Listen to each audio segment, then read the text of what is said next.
علیکم۔ ابتدا رب العزت کے نام سے جس نے جان دی جہان دیا، اور درود السلام محمد والے محمد پر۔ آئیے ان کے ساتھ ناصر نقوی حاضر خدمت ہے۔ ناظرین، بہت سے معاملات سیدھے ہو گئے، یعنی الیکشن کی مہم ختم ہو چکی ہے، ایک رات باقی ہے اور کل الیکشن ہوگا۔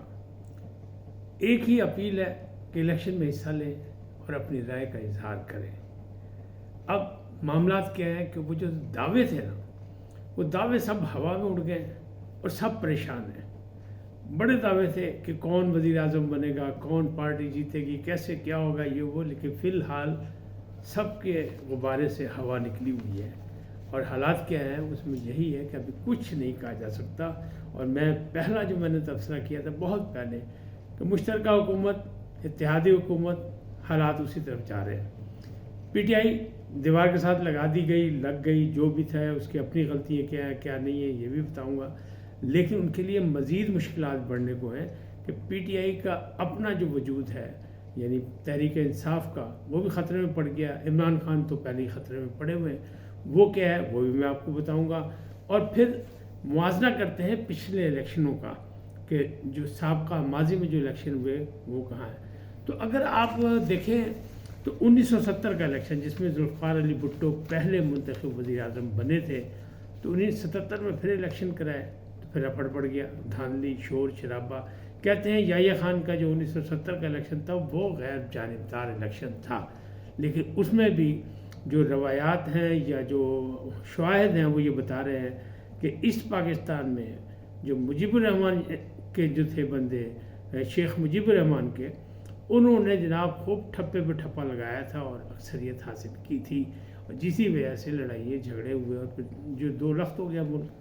لیکن 77 میں جو ہوا یہ پھر دھاندلی کا شور مچا، اور اس میں کیا ہوا تھا کہ ایک مطلب ذوالفقار علی بھٹو نے وقت سے پہلے الیکشن کرانے کی کوشش کی تھی کہ بہت پاپولر تو پاپولر جماعت تھی ان کی، لیکن وہ جب دھاندلی کا شور مچا تو وہ سامنا نہیں کر سکے، اور معاہدہ ہوتے ہوتے یہاں تک حالات بگڑے کہ مارشل لا لگ گئے، جنرل ضیاء الحق آ گئے۔ اس کے بعد پھر واپس آتے ہیں 2013 میں آئے تھے کہ 2013 میں اگر دیکھیں تو پی ٹی آئی جو ہے وہ مقبولیت کی طرف بڑھ رہی تھی، عمران خان جو ہے پاپولر ہو رہے تھے، لیکن الیکشن کون جیتا؟ الیکشن جیتی مسلم لیگ نون۔ پھر آپ دیکھیں 2018 میں جو الیکشن ہوا اس میں کیا مسلم لیگ نون پھر آ گئی تھی، بہت زیادہ پاپولر ہو رہی تھی، سب کچھ ہو رہا تھا، لیکن الیکشن کون جیتا؟ الیکشن جیتی پی ٹی آئی۔ اس وقت جو ہے مقبولیت کا نام یہی لیا جا رہا ہے کہ پی ٹی آئی جو ہے وہ مقبول جماعت ہے، اور چاہے اس کا بلہ چھن بھی گیا ہے تب بھی لوگ نکلیں گے، ووٹ ڈالیں گے، لیکن حالات ایسے نہیں، حالات بڑے گمبھیر ہیں، اور لگ رہا ہے کہ نہیں۔ پھر دوسری سوالیہ نشان یہ ہے کہ آزاد امیدوار، یعنی پہلا الیکشن ہے پاکستان کا جس میں آزاد امیدواروں کی تعداد بے تحاشا ہے، تو اس کا کیا بنے گا؟ تو ان کا تجزیہ کرنے سے پہلے میں آپ سے گزارش کروں گا کہ آئرن کو سبسکرائب کریں، لائک کریں، اور اپنے گھنٹی کا بٹن بھی ضرور دبائیں، اور اپنی رائے کا اظہار بھی کریں۔ جی ناظرین، ہم آ رہے تھے اپنے تجزیہ کی طرف اور اپنے موازنے کی طرف کہ کیا تھا 13 میں کیا ہوا، 18 میں کیا ہوا، اب 24 کے حالات کیا ہیں۔ 24 کے حالات جو بالکل مختلف ہیں اور پہلے الیکشنوں سے بالکل مختلف ہیں، اور یہاں معاملات ابھی تک کسی کی کوئی پوزیشن نہیں ہے۔ شور تو یہ تھا کہ سولو فلائٹ ہے نواز شریف صاحب کی، لیکن نہیں، نواز شریف صاحب نے آخری مہم جو کری تھی، لاہور میں ریلی نکالنی تھی، مختلف جلسے چھوٹے کرنے تھے، وہ نہیں کر سکے، سیکورٹی معاملات کی وجہ سے ان کو اجازت نہیں ملی۔ انہیں آخری جلسہ اپنی مہم کا قصور میں کیا، بڑا زبردست تھا، کھڈیا میں جلسہ تھا، اور یہ ملک احمد خان کا علاقہ ہے تو ان کی محنت سے بہت اچھا جلسہ ہوا، وہ اپنی جگہ۔ لیکن مسلم لیگ نون کا سارا فوکس جو ہے وہ پنجاب پہ ہے، اور پنجاب میں لگ رہا ہے کہ اس انداز میں وہ اب کی سیٹیں نہیں جیت سکیں گے، کیونکہ بہت سے حصے دار پیدا ہو گئے۔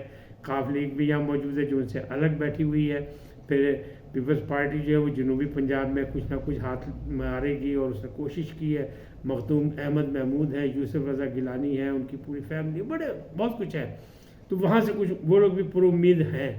اگر وہ 8-10 سیٹیں پنجاب سے لے گئے پیپلز پارٹی والے تو پھر کتنے جان گے جناب؟ پھر آئی پی پی کا حصہ ہے، وہ بھی شامل ہے اس میں، تو کنگز پارٹی بھی کوئی نظر نہیں آ رہی کہ کوئی کنگز پارٹی ہے، اس لیے کہ جو امپائرز ہیں وہ بالکل نیوٹرل ہیں، چاہے ان کو عمران خان جانور ہی کہتے رہے، لیکن اس وقت وہ نیوٹرل ہیں، اور وہ کہہ رہے ہیں جڑا جتے گا اسی وہ نال، یعنی اس کا ساتھ دیں گے، اس کی حکومت کو مضبوط کرنے کا باعث بنیں گے، اس کو استحکام دیں گے تاکہ پارلیمانی نظام جو آئندہ 5 سال چلتا رہے اور منتخب حکومت چلے۔ لیکن اس وقت جو کچھ ہوا وہ کیا ہوا؟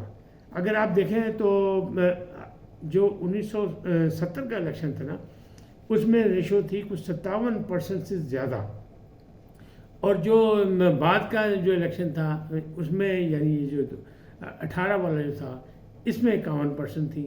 لیکن اب اگر دیکھیں گے تو لگتا ہے کہ وہ ریشو شاید نہ آ سکے ٹرن آؤٹ کا، اور اس میں کوئی ووٹ کم ہو۔ یہ نتیجہ جبھی بدلے گا جب لوگ گھروں سے نکلیں گے اور ووٹ ڈالیں گے، اپنے حق استعمال کریں گے۔ میں نہیں سمجھتا کہ ایک مقبول جماعت جو ہے اگر اس کا نشان چھین لیا جائے تو اس کے لوگوں کو نہیں پتہ، لوگ بڑے سمجھدار ہیں اور لوگوں کو پتہ، سوشل میڈیا نے بڑی آگاہی دی لوگوں کو، تو وہ ووٹ ڈال سکتے ہیں۔ لیکن آزاد امیدوار جب کامیاب ہوں گے تو ان کا پہرا کون دے گا؟ یہ کیا ضمانت ہے کہ وہ ایک جگہ کھڑے رہیں گے؟ یہ بھی سوچنے کی بات ہے، کیونکہ پیپلز پارٹی، مسلم لیگ نون اور آئی پی پی تینوں پارٹیاں جو ہیں ان پر شب خون مارنے کے لیے تیار بیٹھی، کو 3 دن کے اندر انہیں اعلان کرنا ہے کس کے پاس جانا ہے۔ اچھا، جماعت اسلامی کی پوزیشن بھی پہلے سے بہتر ہے، پنجاب میں نہ صحیح لگے، سندھ سے وہ کچھ نہ کچھ لے سکتے ہیں، کراچی سے بھی 1 سیٹ لے سکتے ہیں، لگ رہا ہے ایسا۔ پھر وہاں ایم کیو ایم کے مقابلے پہ دوسری ایم کیو ایم، پھر پی ڈی ایم جو وہاں پہ دوسری جو جماعت ہے، پیر پگاڑا کا جو اتحاد ہے وہ، گرینڈ الائنس جو ہے وہ، یہ ساری چیزیں مل کے پھر دیکھیں گے اتحادی کون ہے کون نہیں ہے۔ تو اصل فیصلہ ہوگا الیکشن رزلٹ کے بعد۔ دعوے تو سب کرتے ہیں، دعوے اڑ گئے۔ یہ جو موجودہ سیاسی صورتحال نظر آ رہی، جو تصویر نظر آ رہی ہے سیاسی، اس کے رنگ مطلب ووٹنگ کے بعد 9 فروری کو بدل سکتے ہیں، یعنی 3 دن کے اندر اندر اس کے رنگ بدل سکتے ہیں۔ پھر پتہ چلے گا کہ کون بنے گا وزیر اعظم پاکستان۔ کیا چوتھی باری ملے گی نواز شریف صاحب کو؟ کیونکہ ان کے حلقوں سے یہ بات سیدھی سیدھی آ رہی ہے کہ اگر 2/3 اکثریت نہ ملی تو وہ تیار نہیں ہے حکومت لینے کو۔ پھر شہباز شریف اتحادی حکومت بنائیں گے اور ان کو آگے کیا جائے گا۔ لیکن مریم کا جو ہے وہ پورا نکلے گا پنجاب میں، تو وہاں علیم خان اور آئی پی پی وہ بھی ٹف ٹائم دے گی۔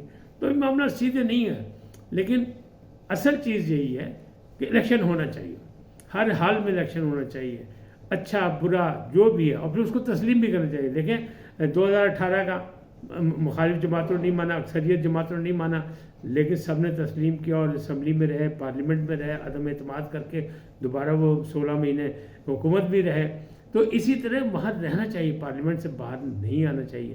لیکن ایک اور جو مصیبت بن گئی وہ کیا ہے، وہ جو میں نے پہلے بھی آپ کو ولاگ میں بتایا اور سب نے بتایا تقریباً، کہ جو ایک رپورٹ آئی تھی پنجاب حکومت نے جمع کرائی 9 مئی کے حوالے سے، اور 9 مئی کے جو ہے وہ ٹرائل بھی شروع ہو گئے اڈیالہ جیل کے اندر۔ یہ الگ بات ہے کہ آج فرد جرم جو ہے گزشتہ روز جو ہے وہ نہیں لگائی جا سکی کسی پہ بھی، اس لیے کہ انہوں نے کہا کہ پہلے ان کی نقول دیں، جو مقدمات ہیں، جو چیزیں ہیں، جو معاملات ہیں، اس کو پہلے دیں، پھر فرد جرم ہوگی۔ تو وہ ڈیٹ آگے پڑ گئی، لیکن معاملات کیا ہیں، اس میں سلطانی گواہ سامنے آ چکے ہیں اور بڑے اہم گواہ آ چکے ہیں۔ صداقت عباسی ہے، واسق جو ہیں وہ اپنا قیوم ہیں جو ڈپٹی اسپیکر تھے پنجاب اسمبلی کے، پھر وہ عمر تنویر بٹ ہیں۔ یہ 3 بڑے اہم ہیں جنہوں نے کہہ دیا کہ جناب روم میٹنگ میں سارے فیصلے ہوئے اور عمران خان صاحب جو ہے وہ ماسٹر مائنڈ تھے، شیخ رشید صاحب کی لال حویلی بھی اس میں شامل ہے۔ تو سارے معاملات، اب وہ کابینہ کو جو رپورٹ گئی نا پنجاب سے، پھر کے پی کے سے آئی، پھر سندھ سے آئی، تو اس حوالے سے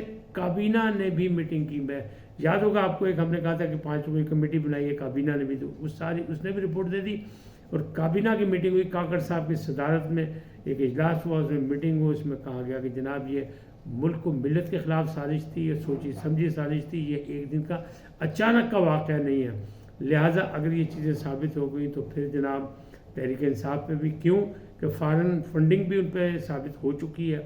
باقی یہ کہ اس میں غیر ملکی ہاتھ بھی تھا، اگر وہ چیزیں بھی اسی طرح شواہد کے ساتھ ثابت ہو گئی اور گواہیاں آ گئی کہ ماسٹر مائنڈ کون ہے، پلاننگ کہاں ہوئی، منصوبہ بندی کہاں ہوئی، اس میں کچھ اپنے تھے، کچھ مقامی تھے، جو کچھ بیرونی ملک کے تھے، تو پھر آئین پاکستان کی جو آرٹیکل نمبر 17 اس میں تو مارے جائیں گے سارے کے سارے، اور ایک نیا مسئلہ بنے گا۔ لیکن کیا یہ نگران حکومت ہی کر کے جائے گی؟ لیکن مجھے لگ رہا ہے کہ نگران حکومت کی رپورٹ بن گئی ہے، اب یہ جائے گی وزارت داخلہ میں، اور وزارت داخلہ جو ہے ریفرنس کی تیاری کرے گا۔ ان کی موجودگی میں ہو یا نہ ہو، آنے والی حکومت کے لیے ایک بنیاد بن جائے گی کارروائی کرنے کے لیے، تو بڑی کارروائی پھر ہوگی۔ عمران خان، ان کی پارٹی اور یہ وہ لگتا ہے سب کے سب بھی خطرے میں۔ اس کے بعد کیا ہوتا ہے وہ بعد کی بات ہے، لیکن ابھی صبر و تحمل کا مظاہرہ کرنا پڑے گا ان کو بھی، ان کے کارکنوں کو بھی، اور یہ جو الیکشن میں ووٹنگ میں حصہ لے کر تحریک انصاف کو اپنی موجودگی کا اظہار بھی کرنا پڑے گا کہ دیکھو جی جو مرضی ہو جائے ہم موجود ہیں اور ہم اپنے لیڈر کے ساتھ ہیں۔ کیا ہوتا ہے کیا نہیں ہوتا وہ بات کی بات ہے، عدالتیں جانے اور دوسرے معاملات جانے، لیکن فی الحال جو تین بڑی پارٹی تھیں یعنی تیسری پارٹی کا ہونا بھی ضروری ہے۔ دو پارٹی نظام کے مقابلے میں تیسرا چیک ہوتا ہے، چاہے وہ اس وقت غلط نکل گیا جو بھی ہے، لیکن ایک پارٹی کا ہونا ضروری ہے۔ تو اس طرح یہ ساری چیزیں جو ہے وہ آگے چلیں گی، لیکن جو بھی منتخب حکومت ہو اس کو سب کو ماننا چاہیے، جتنی بھی سیٹیں ہوں پی ٹی آئی کے پاس رہ جائیں ان کو جانا چاہیے پارلیمنٹ میں اور اپوزیشن کا کردار ادا کرنا چاہیے، جو کہ ماضی میں نہیں کیا جا سکا جس کا نقصان ہوا۔ اور مجھے امید ہے کہ مستقبل میں تمام سیاستدان جو ہیں اس صورتحال سے کچھ نہ کچھ سبق سیکھیں گے، ملک و ملت کے لیے، استحکام کے لیے، ریاست کے لیے، لوگوں کی خوشحالی کے لیے اور ترقی اور پاکستان کے لیے۔